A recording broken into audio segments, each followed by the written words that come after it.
So now, can we just peel the lid off and tell us what's the internal dialogue? At the top, okay, you're just going to take a deep breath, and then how long does it take you to swim down to, let's stay with a 136-meter swim? How long does it take you to get down? About 2 minutes to 2.5. Like I think longest was 2.5 And then how long to to come go back down. up? About 2 minutes. Overall dive time is 4 minutes, 4.5 minutes. Like there's fine tuning there, And then but roughly, yeah. just like you practice developing your lungs, and you're mentioning the flexibility and build the resilience in your lungs. Is there like a curated internal dialogue that you're using? Uh, we learn from the very first steps, like from the beginner course. All three divers learn techniques, how to calm down and how to direct, like focus attention and direct it into some areas of our body to improve, to create the ideal, like perfect muscle tone, not too high, not too low. Like some body parts need to be completely relaxed. Some body parts will need to be like in some sort of tone to keep the posture. We want to keep the posture underwater, because if we are too relaxed, we just slow down and we don't have very good streamlined position. So controlling the attention, getting rid of all their unnecessary tensions in the body, and observing body position, observing rhythmic movements like kicking, equalizing. This rhythmic movement create this meditative state. So if we start like, if it's a record dive, we don't want any unnecessary like thinking uh, scenarios, like where we think about something which is completely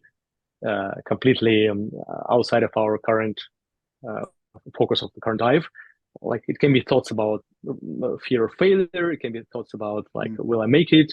Or I already like did like hold my breath for so many seconds. It's been so long. So any of these thoughts, like we observe, we learn how to get rid of them and get back to this present moment. So like really focusing on the present moment and training attention to find what's the most meaningful thing to do now, and breaking down every second of the dive, starting from the operation and learning that, because the dive starts 5 minutes, 10 minutes before the dive. If it's a world record dive, if it's a fun dive, then it's easier. Then we focus on the most important things, but it's not so important to be super efficient, right? We dive, we look at the corals, look at the like, film the some marine animals, and then we're happy. So there you can just think about anything, because there is no, you're not pushing your limits. It's only when you push your limits, it's necessary to be very efficient with your attention, focus, and being in the present moment. And then let's say like we start from 5 minutes before the dive starts, and then there the most important thing is preparation breathing. How do we prepare? How do we do the body scan, relax our face muscles, cheeks, lips, neck, tongue, shoulder blades, like try to feel that they are heavy, chest, abs, and then just make sure like you go through the cycles of scanning your body, relaxing everything that doesn't need to be engaged, and observing the rhythmic, shallow, very like tidal breathing, and then just being in this present moment, breathing before the dive, and resting, being in this rest mode, not try to ventilate, not try to hyperventilate. This hyperventilation technique is like already not used anymore. It's actually dangerous and makes dive much more risky, because if I would hyperventilate before the dive, I wouldn't be able to do the record. I would likely to be more hypoxic and blackout. Like this, Mm. like heavy breathing will not give me extra oxygen. There is no way for us to store this oxygen, and it will just remove CO2 from the body and trick our